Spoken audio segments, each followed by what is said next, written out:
الحمد لله رب العالمين والصلاة والسلام على سيد المرسلين وخاتم النبيين سيدنا ونبينا ومولانا محمد وعلى آله وصحبه أجمعين وعلى من تبعهم بإحسان ودعا بدعوتهم إلى يوم الدين. أما بعد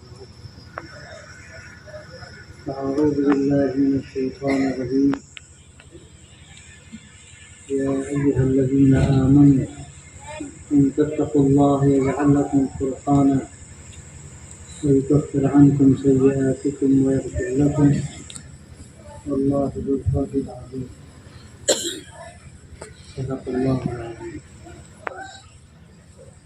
میرے محترم اور ایمانی بھائیوں، سب سے پہلے میں اپنی مسرت کا اظہار کرتا ہوں کہ یہاں آپ کے اس علاقے میں شاید میں پہلی مرتبہ حاضر ہوں، ورنہ اطراف میں حاجی پور میں اور کئی اور دوسرے علاقوں میں حاضر ہو چکا ہوں. اس پورے علاقے سے ہمارا بہت قدیم اور مضبوط رشتہ ہے، جو ایمانی رشتہ ہے.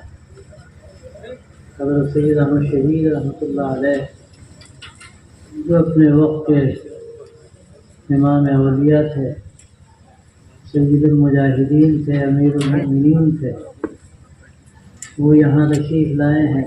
ان علاقوں میں حضرت نے کچھ قیام بھی کیا ہے،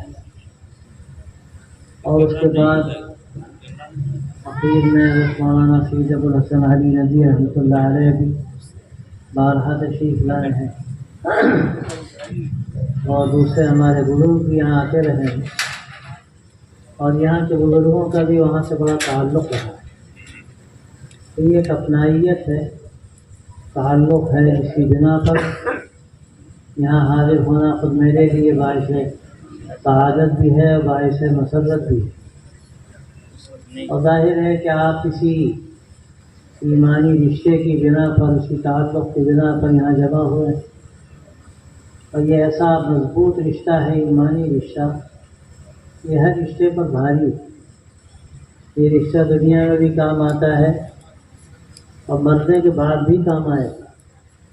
حدیث میں آتا ہے وجبت محبتی بالمتحابین فیہ، کہ جو لوگ میرے لیے آپس میں محبت رکھتے ہیں، اللہ تعالیٰ فرماتا ہے کہ میری محبت ایسوں کے لیے واجب ہو جاتی ہے. اور یہ معمولی بات ہے، اللہ کسی سے محبت کرے تو یہ ایمانی تعلق بڑا مضبوط تعلق ہوتا ہے. اور جب تک آپس کے روابط، آپس کے تعلقات ایمانی بنیادوں پر رہتے ہیں، یہ تعلقات بھی مستحکم رہتے ہیں. اور جب ایمانی رشتوں کی بنیاد پر یہ تعلق نہیں ہوتے اور دوسرے اس کے اسباب ہو جاتے ہیں، کوئی فائدہ اٹھانا ہے، کسی سے کچھ ملنا ہے، تو جب یہ دنیاوی مقاصد ہوتے ہیں تو رشتے بھی کمزور پڑ جاتے ہیں. اور ایسے کمزور پڑ جاتے ہیں کہ دھاگا، ذرا سی بات پیدا ہوئی جیسے دھاگا ٹوٹ گیا، معاملہ ختم. لیکن جو ایمانی رشتہ ہے وہ تو جان جب تک قائم ہے، وہ رشتہ بھی قائم ہے، اور جب جان چلی گئی تب بھی قائم ہے. مرنے کے بعد بھی اللہ کے یہاں اس رشتوں پر اجر ملتا ہے، اس تعلق پر جو اللہ کی محبت کے ساتھ ہو، اللہ کے لیے ہو، بڑا قیمتی. تو اسی رشتے کی بنا پر جب ہم آپ کے پاس حاضر ہوئے تو میرے دوستوں اور بھائیوں، ہم سب کو جائزہ لینا چاہیے کہ رشتہ کمزور ہو رہا ہے یا طاقتور ہو رہا ہے. اور ظاہر ہے جب اس کا تعلق ایمان سے ہے اور ایمان کے تقاضوں سے ہے تو ہمیں یہ دیکھنا ہے کہ ایمان ہمارا گھٹ رہا ہے یا بڑھ رہا ہے، اور ایمان کے جو تقاضے ہیں ہمارا ان پر عمل کم ہے یا زیادہ ہے، جو ہونا چاہیے وہ ہے یا اس میں کمی ہے. یہ اس وقت مسئلہ ہے ہمارے مسلمان بھائیوں کے لیے، دنیا کے مختلف علاقوں میں ہیں، اور یہاں اس ملک میں مختلف شہروں میں اور علاقوں میں، دیہاتوں میں، قصبوں میں ماشاءاللہ بڑی تعداد آپ کو یہاں پر ایک بہت بڑی تعداد میں ہے۔ لیکن مسئلہ یہ ہے کہ ہم ماں باپ مسلمان سے مسلمان پیدا ہو گئے، لیکن کیا واقعتاً وہ ایمان ہمارے اندر باقی ہے؟ اور ایمان کے جو تقاضے ہیں کیا ان تقاضوں کو ہم سمجھنے کی کوشش کرتے ہیں، اس پر ہم عمل کرنے کی کوشش کرتے ہیں، یا یہ کہ صرف ہمارا نام مسلمان ہوتا ہے؟ اگر ہم سچے مسلمان ہوتے اور ہماری اسلامی زندگی اندر باہر ہر جگہ یکساں نظر آتی تو میں آپ سے کہتا ہوں، اور ہمیں کیا کہتا ہوں، میری کیا حقیقت ہے کہ تو اللہ فرماتا ہے کہ ان تتقوا اللہ یجعل لکم فرقانا، کہ اگر تم سچی ایمانی زندگی اختیار کر لیتے تو آج تمہاری شان ہی الگ ہوتی، تمہارا مقام ہی الگ ہوتا۔ آج ہم جو تحت الثری میں نظر آتے ہیں، آج دنیا کی قومیں جو ہمیں لقمہ تر سمجھتی ہیں، آج ہمیں جو غلط نگاہوں سے دیکھا جاتا ہے، ہم پر جو طرح طرح کے تبصرے کیے جاتے ہیں اور میڈیا ہمارے پیچھے لگا رہتا ہے، اس کا سبب کیا ہے؟ میں صاف کہتا ہوں اور میں اکثر یہ بات کہتا ہوں کہ الزام دوسروں کو دینے سے کیا فائدہ، کیا ملے گا اس سے؟ سب سے بڑھ کر اس کے ملزم ہم ہیں، یہ الزام ہمارے سر آتا ہے۔ اگر ہماری زندگی اسلامی زندگی ہوتی تو آج کے حالات کچھ اور ہیں، لیکن افسوس یہ ہے کہ ہم نے اسلام کے تقاضوں کو سمجھنے کی کوشش نہیں، اور اسلام کو ہم نے خانوں میں بانٹ دیا۔ اکثر آپ دیکھیں گے ماشاءاللہ عقیدہ بڑا اچھا ہے، ایک اللہ کو ماننے والے، اللہ پر یقین کرنے والے، اس کی قدرت و تصرف پر یقین کرنے والے، یہ سب اس کے کرنے سے ہوتا ہے۔ الا لہ الخلق والامر، کان کھول کر سن لو، اسی کا کام ہے پیدا کرنا، اور اسی کا کام ہے دنیا کا نظام چلانا۔ ایسا نہیں شاہ جہاں کی طرح تاج محل بنا دیا، اس کے بعد بیچارہ مر کے چلا گیا، اب اس تاج محل کا کیا حشر ہے اور کیا ہوگا آگے کچھ پتہ نہیں۔ تو بھائیوں، یہ غور کرنے کی ضرورت ہے کہ اللہ تعالیٰ نے ہمیں یہ عقیدہ جو عطا فرمایا توحید کا، بہت سے ماشاءاللہ ہمارے بھائی پختہ ہیں، لیکن اس میں بھی بہت سے بھائی ہیں جن میں کمزوری ہے۔ یقین ہو کہ سب اللہ کرتا ہے، کوئی بڑا سے بڑا بزرگ، بڑے سے بڑا ولی، یہاں تک کہ انبیاء علیہم السلام، اور سب سے آگے، سب سے بڑھ کر بعد از خدا بزرگ تو یہ قصہ مختصر جو کہا گیا سرکار دو عالم صلی اللہ علیہ وسلم کے بارے میں، میرے بھائیوں، سب کے سب اللہ کے بندے ہیں اور سب کے سب اللہ کے محتاج ہیں۔ آپ کو ایسا مقام ملا جو نہ کسی کو ملا ہے نہ ملے۔ آپ نبیوں کے سردار، آپ فرشتوں کے سردار، آپ کل مخلوق میں اعلیٰ ترین جو بلند ترین مقام ہو سکتا ہے اس مقام پر فائز، نہ اس مقام پر کوئی پہنچا ہے نہ پہنچے گا قیامت تک۔ اسی لیے کہا گیا کہ بعد از خدا بزرگ تو ہی قصہ مختصر، لیکن بندہ بندہ ہے اور رب رب ہے۔ اسی لیے آپ نے فرمایا انما انا عبد اللہ ورسولہ وقولوا عبد اللہ ورسولہ، میں اللہ کا بندہ ہوں، اللہ کا رسول ہوں، تو تم کہو اللہ کے بندے اور اللہ کے رسول۔ تو یہ عقیدے کی بات، عقیدے کی بات اگر اچھی ہے، آگے آپ بڑھیں گے تو لگے گا کہ جو نمازوں کا اہتمام ہونا چاہیے، فرائض کا، عبادات کا، وہاں کوتاہی ہے۔ نمازوں کا جو اہتمام ہونا چاہیے پورے گاؤں کا، آپ جائزہ لیجئے، مسجد میں 200 آدمیوں کی جگہ ہے، نماز میں آپ آئیں گے معلوم ہو 50 آدمی، اور گاؤں کی آبادی پتہ چلا 1000، 1000 کی آبادی میں 50 آدمی 100 آدمی نماز پڑھ رہے ہیں جماعت کے ساتھ مسجد، اور فجر میں تو وہ بھی نہیں۔ یہ جماعت جس کو واجب قرار دیا گیا، اور یہ نماز جو فرض اولین اور سب سے پہلے قیامت میں سوال ہو، لیکن ہمارا حال ہی۔ پھر زکوٰۃ جیسا فریضہ جس کے بارے میں قرآن مجید میں بات کہی گئی کہ اگر وہ زکوٰۃ ادا کرنے والا نہیں ہے، کوئی بھی شخص، مرد ہو یا عورت، تو کل قیامت میں اس کا مال آگ کی شکل میں تپایا جائے گا، اور پھر اس کے پہلو، اس کی پیشانیاں اور اس کی پیٹھ اس سے داغی جائے گی۔ معمولی بات کتنے بھائی ہیں زکوٰۃ کا حساب کر کے زکوٰۃ دیتے؟ زکوٰۃ دینا یہ نہیں ہے کیسے ہی دے دی، ارے ہمیں تو 10 لاکھ دے دی، 1 کروڑ دے دی. ارے بھائی تم حساب تو کرو، تمہارے پاس جو دولت ہے اس کا تم نے حساب نہیں کیا. حساب کر کے جو زکوٰۃ فرض ہوتی ہے، فرض ہے یہ، جیسے نماز ہے، زکوٰۃ اس کو ادا کرو. پھر اس کے بعد حج کا مسئلہ ہے، رمضان کے روزے ہیں، یہ سب فرائض. اور ان فرائض کے بعد پھر مرتبہ حقوق و واجبات کا ہے جو ہم پر لازم ہوتے ہیں. ماں کا حق ہے، باپ کا حق ہے، بیوی کا حق ہے، شوہر کا حق ہے، اولاد کا حق ہے. پھر پڑوسیوں کا حق ہے. پڑوسیوں کا حق کوئی معمولی. آج تو لڑکے باپ کا حق ادا کرنے کو تیار نہیں. ہمارے نوجوانوں کا حال یہ ہے کہ وہ بازاروں میں ٹہل رہے ہیں، گھوم رہے ہیں، پھر رہے ہیں، راتوں کو 12 بجے 11 بجے 1 بجے گھروں میں آتے ہیں. ماں باپ بیچارے پریشان. اگر کچھ کہیں تو اب تو ماں باپ کو ڈر پیدا ہو گیا کہ نہ جانے کہیں کچھ ایسا کام نہ کر لیں کہ مصیبت ہو جائے. وہ بھی کہتے ہیں تو ڈر ڈر کے کہتے ہیں. اللہ اکبر. وہ ماں باپ کی جن کو اللہ نے گویا کہ جنت کی ضمانت رکھی ان کے لیے. باپ کو کہا گیا جنت کا اعلیٰ دروازہ ہے، اگر چاہو تو اس کو باقی رکھو، چاہو ضائع کر دو، اس کی نافرمانی کر. کہا گیا کہ ماں کے قدموں کے نیچے جنت. اب جنت کو حاصل کرنا ہے تو ماں کے قدموں کو دیکھو، خدمت کرو ماں کی. لیکن آج تو اولاد کا حال یہ ہے کہ ماں باپ کی بھی پرواہ نہیں. اور اس کے بعد بیوی کو شوہر کا کتنا خیال ہے اور شوہر کو بیوی کا کتنا خیال ہے. سماج بگڑا ہوا ہے. باہر نکل گئے، ٹہل رہے ہیں، گھوم رہے ہیں، رات کو 12-1 بجے آئے، بیوی کی پرواہ نہیں. دوستوں میں جی رکھتا ہے، گھوم رہے ہیں، پھر رہے ہیں. میرے دوستوں، یہ سماج کے بگاڑ کا شاخسانہ. اس کے بعد بات بڑھتی ہے، بگڑتی ہے تو ایسی بگڑتی ہے کہ سنبھالے نہیں سنبھلتے. اور یہ موبائل نے تو صحیح کثرتی سب ختم کر، کچھ نہیں رہا. موبائل لیے بیٹھے ہیں، نہ رشتے رہے، نہ رشتوں کی پاسداری رہی. ابا بیٹھے ہو، اماں بیٹھے ہو، پڑوس کے لوگ آئے، پھوپھی آئیں، خالہ آئیں، ہم سے کیا لینا دینا. بالکل خود غرضی اس موبائل نے سکھائی.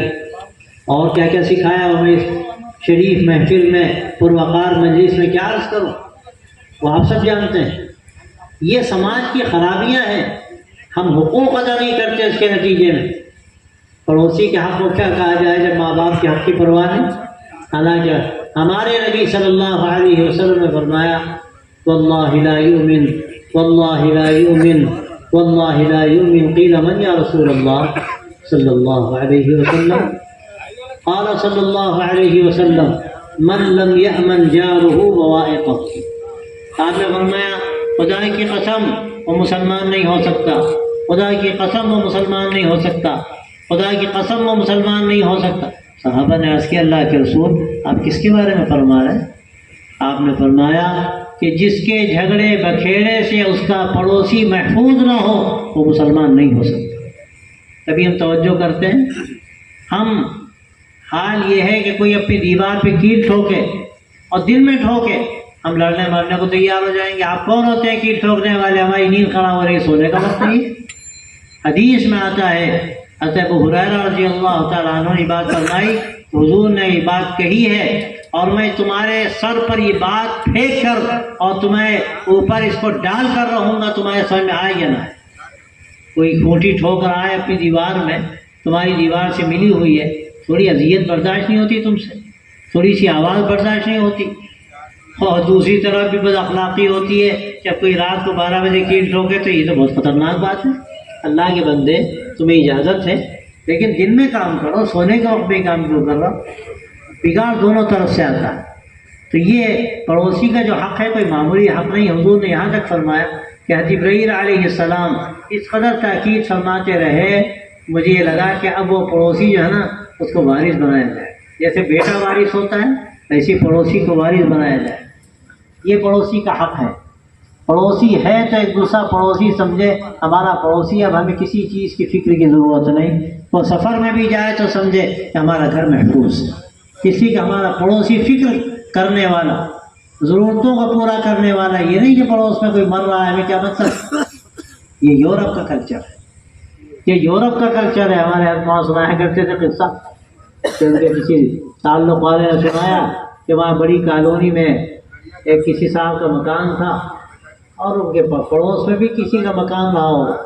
وہ نکلے تو کہنے کراہ کی آواز سنائی دی اور سب کے دروازے بند اور ہم کہتے ہیں کہ سب کے دل بھی بند و مغفل اور بلکہ مغلف، ان پہ غلاف چڑھا دیے گئے، کوئی کسی کی سنتا ہے نہ اس کے بارے میں سوچتا ہے۔ لیکن یہ یہاں کے رہنے والے ابھی ماشاء اللہ مسلمان، ان کو ذرا سا کھٹک ہوئی، یہ بیچارہ کون کرا، کیا نام ہے؟ انہوں نے دروازے پہ دستک دی تو آواز آئی کہ اندر آ جائیے۔ یہ دیکھے بوڑھے میاں پڑے ہیں، بخار میں تپ رہے ہیں۔ بھئی کیا بات ہے، آپ پریشان؟ ہاں آپ کا کوئی ہے ہی نہیں؟ ہے، بیوی فلاں جگہ ملازمت کرتی ہے، بیٹا فلاں جگہ ملازمت کرتا ہے، اور مجھے رات بخار آیا اور ایسا سخت بخار ہے کہ میں کھڑا نہیں ہو سکتا، آپ تھوڑی سی رحمت کریں، فلاں جگہ دوا رکھی، دوا لا دیں، دودھ رکھا ہے دودھ لا دیں۔ میں جلدی سے میں نے انتظام کیا، ان کو سب چیزیں دے دی۔ میں نے دوبارہ اسے کہا کہ آپ ایسا کیوں نہیں کرتے کہ آپ کی بیوی آپ کے ساتھ رہے؟ کہا وہ سب اپنا اپنا کام کرتے ہیں، اپنی اپنی زندگی ہے۔ یہ یورپ کا کلچر ہے کہ کوئی کسی کو پہچانتا نہیں۔ یہ ہمارے یہاں کا کلچر مشرقی ملکوں کا نہیں تھا، ہمارے یہاں اولڈ ایج ہوم نہیں ہوا کرتے تھے، یہ اب کا قصہ ہے۔ یہ تو یورپ کے بارے میں سنا تھا، ابا بوڑھے ہو گئے، کھانسی زیادہ آ رہی، برداشت نہیں ہوتی، جا کے اولڈ ایج ہوم میں ڈالا ہے۔ اماں بوڑھی ہو گئی، کون خدمت کرے، ڈالا۔ بلکہ یہاں تک میں نے سنا کہ معلوم ہے کہ انتقال ہو گیا اور ہوم والوں نے اطلاع کی، تو ہاں تجہیز تکفین کر دو، پیسے جو عجیب بنتے ہیں ان سے لے لو، ہمیں فرصت نہیں ہے۔ میرے دوستوں، میرے بھائیو، یہ حالت ہماری کیا ہوگا، ہمارا بنے گا کیا؟ اللہ کی نصرت ایسے نہیں آتی۔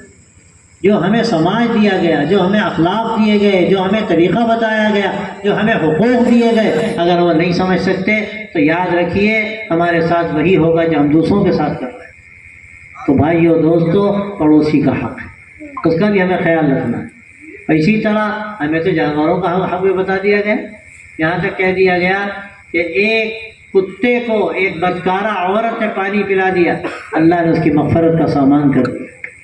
اور ایک عورت نے ایک بلی کو بند کر دیا، کھانے پینے کو نہیں دیا، بھوک سے مر گئی، اللہ نے اس کے لیے جہنم کا فیصلہ کر دیا۔ جانوروں کو ستانا بھی اچھی بات نہیں، انسانوں کو ستانا اچھی بات ہے۔ یہ جانور نما انسان ہو سکتے ہیں جو انسانوں کو ستائیں، جو انسانوں کا خون کریں، جو انسانوں کو ٹکڑے بکھیریں، لیکن کسی انسان کے اندر، جس کے اندر دھڑکتا ہوا دل ہے، وہی کام نہیں کر سکتا۔ لیکن انسان جانور ہو جاتا ہے۔ لقد خلقنا الانسان فی احسن تقویم ثم رددناہ اسفل سافلین، اللہ کہتا ہے بڑے خوبصورت سانچے میں ڈھال کر انسان کو بنایا، لیکن پھر کیا ہوا، ہم نے اس کو اسفل سافلین میں پہنچا دیا۔ جب وہ گرتا ہے ایسے کام کرتا ہے کہ جانور بھی شرما جائے، اور ہو رہا ہے۔ آپ دنیا کے ملکوں میں جائیے، دیکھیے کیا کیا ہو رہا ہے، وہاں جائیے فلسطین میں دیکھائیے کیا ہو رہا ہے۔ انسانیت ختم ہو گئی، انسان نوا جانور ہے، جن کو نہ بچوں کا خیال، نہ عورتوں کا خیال، نہ کمزوروں کا خیال۔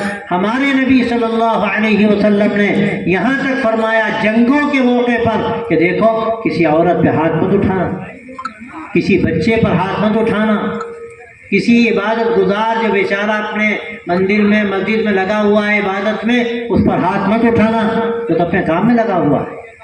یہ ہمیں جنگوں کے موقع پر سکھایا گیا۔ یہ اللہ کے بندے جانتے نہیں کہ مسلمانوں کے پاس کیسی تعلیمات، اور میں تو سمجھتا ہوں کہ اس میں سب سے بڑا الزام ہمارے اوپر آتا ہے۔ ہم نے قرآن مجید اور احادیث مبارکہ اور سیرت طیبہ کو پوری طرح جذب کرنے کی کوشش ہی نہیں کی، اور جذب کرنا تو بہت آگے کی بات ہے، ہم نے معلوم کرنے کی بھی کوشش نہیں کی۔ آج سب سے بڑی ضرورت اس بات کی ہے ہم اپنی خامیوں کا جائزہ لیں، ہم اپنی کوتاہیوں کا جائزہ لیں۔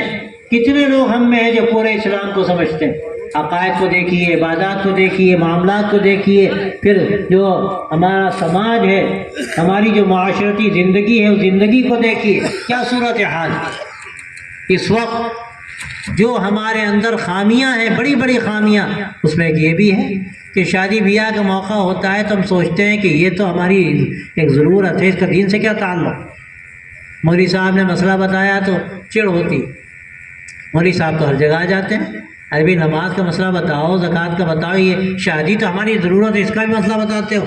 یاد رکھو یہ دین اللہ نے ایسا ہمیں دیا ہے کہ اس میں پورا نظام زندگی ہے، کہیں آپ کو نہیں ملے گا دنیا، پورا نظام زندگی۔ اللہ نے بتایا تمہیں کیسے کاروبار کرنا ہے، تمہیں کیسے ایک دوسرے کے تعلقات کو سمجھنا ہے، تمہیں کیسے نکاح کرنا ہے، شادی کرنا ہے، تمہیں کیسے اگر خدا نخواستہ علیحدگی کی صورت آ جائے طلاق کی تو اس کی صورت کیا بنے گی، یہ ساری باتیں ہمارے نبی صلی اللہ علیہ وسلم بتائیں۔ ایک واقعہ ہے، اس میں ایک مرتبہ حضرت سلمان فارسی رضی اللہ عنہ کا کسی نے ہاتھ پکڑا، یہودی نے یا کسی مشرک نے، اور اس نے ایک تمسخر کے انداز میں کہا کہ تمہارے نبی تو تمہیں ہگنا موتنا بھی سکھاتے ہیں۔ کیا کہا اس نے؟ تمہارے نبی تو تمہیں ہگنا موتنا بھی سکھاتے ہیں۔ حضرت سلمان فارسی رضی اللہ تعالیٰ عنہ، اللہ ان کے بہت درجے بلند کرے، اللہ ان سے راضی ہو، فرمایا بجائے اس کے کہ ناراض ہوتے، فرمایا ہاں آپ نے ہمیں بتایا کہ ہم استنجا کریں تو ہم دائیں ہاتھ سے نہ کریں، بائیں ہاتھ سے استنجا کریں، اور ڈھیلے کا استعمال کریں تو ہم 3 ڈھیلوں کا استعمال کریں، اور اس میں ہم گوبر کا یا ہڈی وغیرہ کا استعمال نہ کریں، بجائے اس کے ناراض ہوتے۔ انہوں نے کہا ہاں ہمیں تو ایک ایک چیز آپ نے بتائی، جیسے ایک شفیق باپ ہوتا ہے کہ وہ اپنے بچے کو اس طرح سے ایک ایک چیز سکھاتا ہے کہ وہ ڈر ہوتا ہے کہ اس کو نقصان نہ ہو جائے، کہیں اس کو کہیں دشواری نہ ہو جائے۔ آپ یہاں تک فرما رہے کھلی چھت پہ مت لیٹو، آپ یہاں تک فرما رہے ہیں کہ رات میں لیٹو دیکھو چراغ بند کر دو، کیوں؟ کہیں آگ نہ لگ جائے۔ ایسے شفیق نبی، ایسے باپ سے بڑھ کر 1000 ماں باپ قربان ہو آپ کی اس محبت و شفقت پر۔ آپ نے کیسی ہمیں تعلیمات دی ہوں، کیسی کیسی بنیادی باتیں آپ نے ہمیں سکھائیں۔ تو میرے دوستوں اور بھائیوں، اس پر غور کرنے کی ضرورت ہے کہ آپ نے جب ہمیں سب کچھ سکھایا، اب کوئی یہ کہے گا شادی بیاہ کا موقع آیا، اب یہاں بھی مسئلہ بتانے آ گئے، مسئلہ نہیں بتانے آئیں گے تو کیا کریں گے؟ مولوی کا کام کیا ہے؟ مولوی کا کام یہ ہے کہ وہ شریعت کے نظام کو بتائے، اللہ کے نبی صلی اللہ علیہ وسلم کے طریقے کو بتائے۔ حضور اقدس صلی اللہ علیہ وسلم نے فرمایا اعظم النکاح برکتاً ایسرہ مونتاً، کہ سب سے بابرکت نکاح وہ ہے جس میں سب سے کم خرچ کیا جائے۔ لیکن آج ہم میں کتنے لوگ عمل کرتے ہیں اس پر؟ اپنی ناک اونچی کرنے کے لیے میں تو کہتا ہوں جھوٹی ناک اور جھوٹی عزت، جس کو آدمی دکھانے کے لیے سب کچھ کرتا ہے، لاکھوں لاکھ روپے خرچ کرتا ہے۔ اللہ کے نبی صلی اللہ علیہ وسلم نے ایسے خرچیلے نکاحوں اور شادیوں کو بے برکت کہا، اور جب آپ نے بے برکت کہہ دیا تو کہاں سے بے برکت پیدا ہو؟ شادی کرتے ہیں طلاق کی نوبت آ جاتی ہے، میں نے دیکھا ہے لاکھوں نہیں کروڑوں روپے لوگ خرچ کر رہے ہیں۔ اللہ کے نبی صلی اللہ علیہ وسلم نے ولیمے کو سنت کہا، سنت کے نام پر سودی قرض لیتے ہیں، حرام کام کرتے ہیں۔ اللہ کے نبی صلی اللہ علیہ وسلم نے فرمایا کہ سود کا لینے والا، سود کا دینے والا، اس کو لکھنے والا اور اس پر گواہ بننے والے سب پر خدا کی لعنت۔ جب خدا کی لعنت تو اس کے بعد کہاں آدمی صحیح عزت کے ساتھ زندگی گزار سکتا ہے؟ ہماری بے عزتی کا سبب کیا ہے؟ ہم نے دین کی بنیادوں کو چھوڑا، بلکہ میں کہتا ہوں دین کی بنیادوں کو ہم اب آسانی کے ساتھ ڈھا رہے ہیں، اپنے پیروں پر کلہاڑی مار رہے ہیں، اور اس کے بعد عزت کی طرف جا رہے ہیں۔ فتح بدر کیسے ہو گئی؟ لوگ کہتے ہیں اللہ نے مدد کی تھی بدر کے موقع پر، آج مسلمانوں کے ساتھ مدد نہیں ہے۔ فضائے بدر پیدا کر فرشتے تیری نصرت کو اتر سکتے ہیں گردوں سے قطار اندر قطار اب بھی، لیکن کیا بدر کا ایک شمع بھی ہمارے اندر نظر آتا ہے؟ وہ اصحاب بدر کہ جنہوں نے سب کچھ قربان کیا۔ ہمارا حال یہ ہے کہ ایک شادی اگر ہم کرنا چاہتے ہیں اور شریعت کا حکم آتا ہے تو ہم شادی کو شریعت کے مطابق نہیں کر سکتے، ہمیں اپنی ساری خواہشات پوری کرنی۔ میں تو ابھی عرض کر رہا تھا، کئی جگہ میں نے بات کہی کہ نکاح کرتے ہو 10 لاکھ خرچ کرو گے، 50 لاکھ کرو گے، 1 کروڑ کرو گے۔ میں کہتا ہوں بھائی یہ شادی تو 50,000 اور 1 لاکھ میں بھی ہو جائے گی۔ یہ جو تم زائد خرچ کر رہے ہو، تم طے کرو کہ ہم خرچ کرتے، لیکن اب ہم اچھی جگہ خرچ کریں گے، ہم ایک اسلامک اسکول بنائیں گے۔ 50 لاکھ خرچ کرتے 1 لاکھ میں شادی کریں گے، اور 49 لاکھ میں اپنی بیٹی کے نام پر ایک اسلامک اسکول بنائیں گے۔ یاد رکھو دنیا میں بھی نام رہے گا، اور یہ ہمارے لیے کوئی حیثیت رکھنے والی بات نہیں، اصل یہ کہ صدقہ جاریہ ہو۔ اللہ ایسا صدقہ جاریہ بنا دے گا، کتنوں کا ایمان بچے گا، اس کا اجر و ثواب تو مرنے کے بعد پتہ چلے گا۔ تو میرے دوستو بھائیوں، شادیاں شادی کرو، اور یہ پیسے جو خرچ کرتے ہو ملی کاموں میں لگاؤ، دینی کاموں میں لگاؤ، اور ملت کو اوپر اٹھانے میں لگاؤ۔ کتنی بچیاں بیٹھی ان کی شادیاں نہیں ہوتی، اور سچی بات یہ ہے کہ یہ چیز ان کے ایمان کے لیے خطرہ ہے، اور گویا کہ کگار پر ہے کہ نہ جانے کب وہ مرتد ہو جائے۔ اور ڈاکو تو چاروں طرف پھرے، ہر طرف سے، سامنے سے، پیچھے سے، آگے سے آ رہے ہیں، اور ڈاکے ڈال رہے ہیں ایمان پر۔ اور بیچاری یہ بچیاں بیٹھی ہیں، ان کے ماں باپ پریشان، بعض ہوتا بیوہ ماں پریشان کہ کیسے شادی کی جائے۔ تو اب کس کی ذمہ داری؟ ہم آسانی سے ایک شادی پر 1 کروڑ خرچ کر رہے ہیں، ہمیں توفیق نہیں ہوتی کہ ہم 50 لاکھ دے دیں کہ 5 بچیاں ہیں جاؤ اور ان کی شادی کر لو۔ میں بھی کل واقعات کر رہا تھا، حضرت مولانا شاہ عبد القادر رائے پور، یہ بڑے بزرگ گزرے ہمارے حضرت عالمیہ کے پیر اور شیخ تھے، ان کا قصہ حضرت نے سنایا کہ حضرت بیٹھے ہوئے تھے، کوئی سیٹ آئے اور اس زمانے میں تقریباً 80-90 سال پہلے کی بات ہے، 10-10 ہزار کی 2 گڈیاں حضرت کی خدمت پیش کی۔ حضرت جب خلاف معمول قبول کر لی، حضرت ماں کہنے لگے ہم لوگوں کو بڑا تردد ہوا، حضرت تو لیتے نہیں۔ تھوڑی دیر میں بوڑھی خاتون آئی اور کہنے لگی حضرت 5 بیٹیاں ہیں لیکن کچھ ایک پھوٹی کوڑی پاس نہیں، کیسے نکال؟ حضرت نے پوری 2 گڈیاں نکالی 10-10 ہزار کی اور کہا جاؤ بہن جاؤ 5 کی شادی کر لو۔ اس وقت اس کی کیا قیمت رہی ہوگی؟ کم سے کم میں سمجھ 10 لاکھ کی قیمت ہو۔ یہ اللہ والوں کا حق۔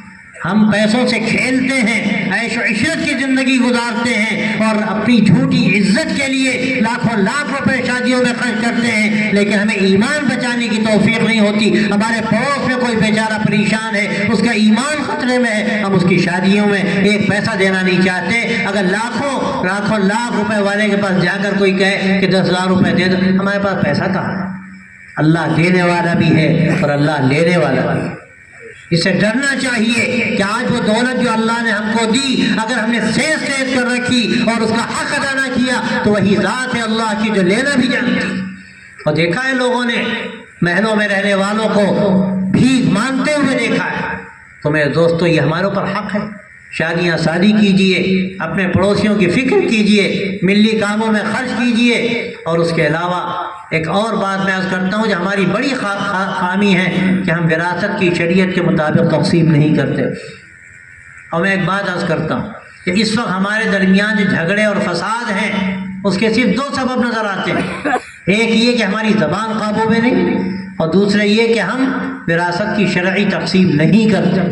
یہ 2 چیزیں ہیں جس کے نتیجے میں جھگڑے ہوتے ہیں، لڑائیاں ہوتی ہیں، اور ایسی لڑائیاں کہ بعض مرتبہ جس کھیت کے لیے جھگڑا ہے آدمی مقدمہ لڑ کر پورے کھیت نہیں اس سے بڑھ کر خرچ کر دیتا ہے، لیکن اس کی جو کہتے ہیں نا رسی کی بٹان جل جاتی ہے رسی، لیکن وہ بٹان نہیں جاتی۔ میرے دوستو کیسی حماقت! خسرت دنیا والآخرہ، انہی لوگوں کے بارے میں کہا گیا کہ دنیا کا بھی خسارہ اٹھاتے ہیں، نقصان اٹھاتے ہیں، اور آخرت کے بھی نقصان اٹھاتے ہیں۔ طے کر کے جائیے یہاں سے کہ ہم وراثت کو شریعت کے مطابق تقسیم کریں گے۔ اور میں کہتا ہوں قرآن مجید کے اندر جتنا زیادہ وضاحت کے ساتھ ایک جگہ پر وراثت کا نظام بیان کیا گیا، نماز روزے کا بھی بیان نہیں کیا گیا۔ کتنی اہمیت ہے اس کی! باپ کا انتقال ہوا، اللہ سب کے عمروں میں برکت دے، اب اس کے بعد بیٹے ہیں، بیٹیاں ہیں، بیوی ہے، ہو سکتا ہے ماں باپ بھی ہوں۔ اللہ نے قرآن مجید میں سب کا حق بتا دیا، کتنا حق بیٹے کا ہے، کتنا حق بیٹی کا ہے، کتنا حق بیوی کا ہے، اور اگر باپ زندہ ہے تو اس کا کیا حق ہے، اور اگر ماں زندہ ہے تو اس کا کیا حق ہے۔ پوری تفصیلات قرآن مجید کے اندر موجود ہیں۔ ہم پر ذمہ داری ہے کہ اللہ دے چکا، ہم جا کر صرف پہنچا دیں۔ ہم آسانی سے کہتے ہیں بہن نے معاف کر دیا، بہن معاف نہ کرے تو کیا سماج میں اپنی عزت پہ پٹا لگائے؟ جا کر کہتے پھرو گے کہ عجیب بہن ہے، لے لیا سب جو حق بنتا تھا، ایک پیسہ نہیں چھوڑا، اور تم بڑے عزت والے عزت دار بنے تھے کہ اس کا پیسہ حرام کھا رہے تھے۔ اللہ جو پیسہ دے چکا وہ تمہارا کب رہا؟ اب تمہارے ذمے تو صرف اتنا تھا کہ وہ امانت تھی، اس امانت کو اٹھاتے اور لے جا کر دے دیتے۔ اگر وہ یہ کہتی کہ بھائی رہنے دو تو تم کہتے بہن تمہارا حق ہے، تم لے لو۔ میرے دوستو یہ ہمارے سماج کی وہ ایسی ناہمواریاں ہیں جس کے نتیجے میں ہماری کشتی ڈاوا ڈول ہے، کشتی ڈاوا ڈول ہے، نہ جانے کب وہ غرق ہو جائے یا کیا صورت پیش آئے۔ اللہ تعالیٰ کا فیصلہ وہ ہوگا جو وہ چاہے گا، لیکن ہم نے تو اپنے لیے کوئی کسر نہیں چھوڑی۔ تو یہ بھی ایک بہت اہم مسئلہ ہے۔ اس کے ساتھ ہم سودی کاروبار سے بچیں، بینکوں سے لون لینا کارخانوں کے لیے اپنے کام کے لیے جائز نہیں، بالکل جائز نہیں، اس سے بھی ہمیں بچنا چاہیے۔ اور اس کے علاوہ ایک اس وقت کا بڑا مسئلہ نشے کا، نوجوان بہت تیزی کے ساتھ نشے کی طرف جا رہے ہیں۔ الحمدللہ میں سمجھتا ہوں کہ یہاں مسلمانوں کی آبادی ہے، آپ محفوظ ہوں گے، لیکن میں آپ کو آگاہ کرنا چاہتا ہوں کہ آپ پہلے ہی سے ایک باندھ لیجئے، ایسا نہ ہو کہ جو سازشیں کی جا رہی ہیں مسلمانوں کو برباد کرنے کی، اس میں یہ بھی ہے کہ مسلمان علاقوں میں شراب کی دکانیں کھولی جاتی ہیں، نشے کی مختلف شکلیں داخل کی جاتی ہیں، مسلمان اسکولوں میں مجھے پتہ چلا کہ بستوں میں اور جو وہاں پر کمپٹ اور ٹافیاں بیچنے والے اور بسکٹ بیچنے والے ہیں وہ مختلف شکلوں میں وہاں نشہ داخل کرنا چاہتے، اور اس کے لیے باقاعدہ ان کی ہمت افزائی ہوتی۔ ہمیں اگر اپنے آپ کو بچانا ہے تو ہمیں ہوشیار رہنا پڑے گا، ہمیں ہوشیار رہنا پڑے گا، کوئی ہمیں شکار نہ کر سکے۔ اسی طرح آپ جو ایمانی تقاضے ہیں ان کو سمجھنا ہے، کیسے سمجھیں گے؟ اس کے لیے ضروری ہے کہ آپ مکاتب کا جال بچھا دیں، آپ مکاتب کا جال بچھا دیں، کوئی مسجد خالی نہ ہو جس میں ہمارے گھر کا ہر بچہ اور ہر بچی تعلیم حاصل نہ کرے۔ اور اگر بچیاں بڑی ہیں تو میں اکثر جگہ یہ کہتا ہوں کہ آپ ہر گاؤں میں، قصبے میں اور شہروں سے شہر کے 5-5 محلوں میں، 4-4 محلوں میں ایک ایسا سینٹر قائم کیجئے، ٹیوشن سینٹر، کاؤنسلنگ سینٹر، کہ جہاں بڑی بچیاں اور خواتین آئیں اور وہاں وہ تعلیم حاصل کریں، ان کے عقیدے کو مضبوط کیا جائے، بنیادی جو اسلام کی تعلیمات ہیں، نماز روزے کی، طہارت کی، ان کو بتائی جائے۔ آپ اس کا انتظام کیجئے، اس میں کمزوری ہے تو کمزوری کو دور کیجئے، اور یاد رکھیے آپ یہ نہ سمجھیے کہ بہت خیریت ہے۔ حضرت یعقوب علیہ السلام کا جو واقعہ ہے وہ بڑا درس عبرت ہے ہمارے لیے۔ وہ نبی تھے، نبی کے بیٹے، نبی کے والد، نبی کے پوتے، لیکن اس کے باوجود ایسا نہیں تھا وہ سوچتے سب خیریت۔ انتقال سے پہلے بیٹوں پوتوں کو جمع کر کے پوچھا، بتاؤ بیٹو میرے مرنے کے بعد کیا ہوگا، تم کس کی عبادت کرو گے؟ بیٹوں نے کہا ابا جان آپ نے کیا تربیت کی ہے، ہم آپ کے معبود، آپ کے باپ دادا کے معبود ایک اللہ کی عبادت کریں گے، اور ہم تو اسی کے ہو کر رہیں گے، اسی کے ہو کر رہیں، وَنَحْنُ لَهُ مُسْلِمُونَ۔ حضرت یعقوب علیہ السلام کو اطمینان ہوا۔ اللہ قرآن مجید میں واقعہ کیوں سناتا ہے؟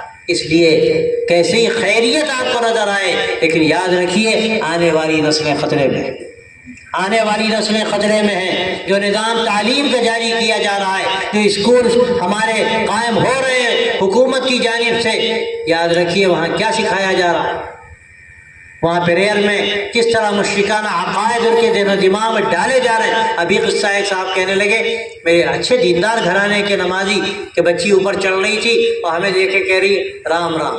ہم نے کہا تمہارا دماغ خراب ہو گیا؟ کہنے لگے ہماری میم نے ہمیں سکھایا اسکول میں کہ کوئی ملے تو ایسا کہنا چاہیے۔ اس طرح کی درجنوں واقعات ہم نے سنے۔ ہم بعض غافل ہو جاتے ہیں شرک کے اڈوں میں بھیجنے کے بعد، اور پھر ہمیں خیال نہیں رہتا کہ ہمارا بچہ اور ہماری بچی کدھر جا رہا ہے۔ تو آپ طے کیجئے اسکولوں میں اگر آپ بھیج بھی رہے ہیں، آپ ان کے لیے الگ سے دینی تعلیم کا انتظام فرض سمجھیے، ورنہ یہی بچے کل قیامت میں دامن پکڑے۔ قرآن مجید میں ذکر ہے کہ اللہ یہ ہمارے ماں باپ یا ہمارے بڑے انہوں نے ہمیں بہکایا تو دوہرا عذاب دے۔ وہ کہیں گے قیامت میں کہ اللہ ان کو دوہرا عذاب دے، اللہ فرمائے گا دونوں کے لیے دوہرا عذاب۔ بے فکری کے نتیجے میں حالات بگڑتے ہیں۔ تو بھائیو دوستو، میں بیٹھا تو اس لیے تھا کہ کوئی لمبی بات نہیں کروں گا، لیکن یہ آپ کی محبت تھی کہ میں نے جو باتیں بھی اللہ نے دل میں ڈالی میں نے کہہ دی۔ سچی بات یہ ہے کہ یہ نظام اسلام، یہ نظام زندگی اسلام کا ہم اختیار کر لیں، اور آخری بات یہ کہ اپنے اخلاق کو بہتر بنائیں، اپنے اخلاق کو بہتر بنائیں۔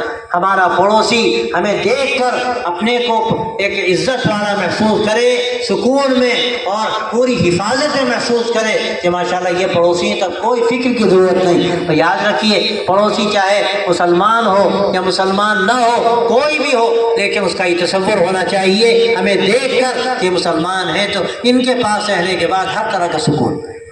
یہ ہمارا وہ نظام ہے زندگی کا، اور پھر اس کے ساتھ اخلاقی تصویر ہم بن جائیں۔ ہمیں سفروں میں موقع ملتا ہے، ہمیں اس میں کاروبار میں موقع ملتا ہے، آفسوں میں موقع ملتا ہے، ہم سچائی کے ساتھ، امانت داری کے ساتھ، بلند اخلاق کے ساتھ معاملہ کریں۔ یہ نہیں کہ ذرا ذرا سی بات پہ ایسے الجھ گئے کہ لڑنے مرنے کو تیار ہو گئے۔ یہ کون سا اسلام؟ اس کو اسلام نہیں کہتے۔ اگر کبھی کسی نے کوئی بات کہہ بھی دی، ہاں ٹھیک ہے کوئی بات نہیں، اذا خاطبهم الجاہلون قالوا سلام، لڑنے مرنے کے لیے مسلمان تیار نہیں ہوتا، بلکہ وہ گزر جاتا ہے، چلو کوئی بات نہیں، جانے دو ٹھیک ہے۔ یہ اسلام کا طریقہ ہے۔ یہ نہیں کہ ٹیڑھی نظر سے کسی نے دیکھ لیا تو ہم اس کے لیے آنکھیں نکالنے کو تیار ہو جائیں۔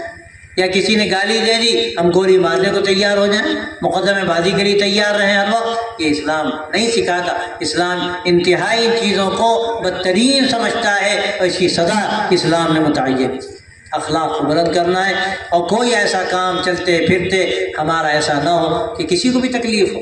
ہمارا مسلمان بھائی ہے اس کو تکلیف نہ ہو، ہمارا غیر مسلم ہے یعنی ہمارا وطنی بھائی ہے اس کو تکلیف نہ ہو، بلکہ ہم اسلامی اخلاق کا ایک نمونہ پیش کریں۔ اگر ہم نے یہ کیا تو جو میں نے آپ کے سامنے آیت پڑھی ہے، اللہ تعالیٰ دکھائے گا یا ایھا الذین آمنوا ان تتقوا اللہ یجعل لکم فرقانا، اے ایمان والو اگر تم اللہ کا ڈر پیدا کر لو، کہ کیا مطلب ہے صحیح اسلام اپنی زندگی میں داخل کر لو تو اللہ کیا کرے گا؟ یجعل لکم فرقانا، اللہ تمہیں ایک شان امتیازی عطا کرے گا، یہ امتیازی شان۔ لیکن آج تو ہم بالکل لگتا نالی میں پڑے ہوئے ہیں میرے دوستو۔ یہ صرف اس لیے ہے کہ ہم نے اسلامی تعلیمات کو چھوڑا۔ آپ یہاں سے عزم کر کے جائیے، طے کر کے جائیے کہ ہمیں اسلام پر جینا ہے، اسلام پر مرنا ہے، اللہ کی بندگی کے ساتھ، اس کے نبی صلی اللہ علیہ وسلم کی محبت کے ساتھ، آپ صلی اللہ علیہ وسلم کی اطاعت کے ساتھ ہم پورا زندگی کا نظام اس کے مطابق بنائیں گے، اس کے لیے کوشش کریں گے، قربانی دیں گے۔ ہماری مائیں بہنیں بیٹھی ہیں وہ طے کریں، ہم شریعت سے سر منہ انحراف نہیں کریں، ہم پردے کا اہتمام کریں گے۔ ہماری خواتین میں پردہ نکلتا چلا جا رہا ہے، جبکہ قرآن مجید نے حکم دیا پردے کا۔ ازواج مطہرات ان سے بڑھ کر کون ہوگا؟ حضرات صحابیات، آپ کی صاحبزادیاں اور پھر بڑی بڑی امت کی مائیں، ان کی زندگی ہمیں کیا بتاتی؟ اللہ نے جو کہا ہمیں اس پر عمل کرنا ہے۔ میں اپنی ماں بہنوں سے کہتا ہوں پردے کا اہتمام کریں، موبائل کے غلط استعمال سے بچیں۔ اپنے بچوں کو موبائل آپ بالکل نہ دیں کہ اس کا غلط استعمال کر رہے ہو، اگر دیں تو اپنے سامنے دیں۔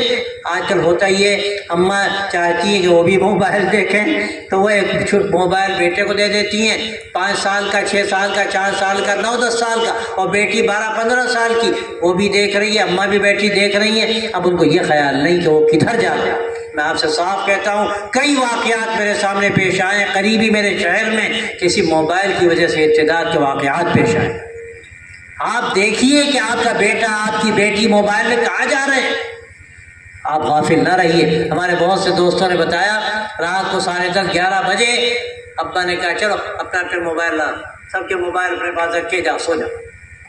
اچھی بات ہے، یہ اچھی بات ہے، ہم کو چھوڑ دے بے مہار جو چاہیں کریں، تو اس کے بعد ہمارے ہاتھ سے بعض مرتبہ وہ چیز نکل جاتی ہے، ہمارے قابو میں نہیں رہتی۔ تو اس لیے میں آپ سے عرض کرنا چاہتا ہوں اپنے اخلاق کو بلند کیجیے، اپنی زندگی کو بہتر رخ پر لانے کی کوشش کیجیے۔ آپ دیکھیں گے انشاءاللہ اللہ کی مدد بھی ہوگی، اور ایک تقوی کی زندگی جب انشاءاللہ اختیار کریں گے تو اللہ آپ کو شان امتیازی عطا فرمائے گا۔ یہی اس وقت کی ضرورت ہے، جو باتیں اللہ نے دل میں ڈالی میں نے کہہ دی۔ اللہ خود کہنے والے کو بھی جو سب سے بڑھ کر مستحق ہے، ضرورت مند ہے، اللہ اس کو بھی عمل کی توفیق دے، آپ حضرات کو بھی عمل کی توفیق دے، آپ کے جمع ہونے کو قبول کرے۔ آج کی شب یہاں کے لیے انتہائی مبارک ہو کہ ہمارا ہر بھائی، ہماری ہر بہن طے کر کے جائے انشاءاللہ ہم شریعت کا احترام کریں گے اور کوئی کام شریعت کے خلاف انشاءاللہ نہیں کریں گے۔ وآخر دعوانا ان الحمد للہ رب العالمین۔ اللهم صل على سيدنا ومولانا محمد وعلى آله وصحبه أجمعين۔ ربنا تقبل منا إنك أنت السميع العليم وتب علينا إنك أنت التواب الرحيم۔ رب وفقنا لما تحب وترضى واجعل آخرتنا خيرا من الأولى۔ اللهم أحسن عاقبتنا في الأمور كلها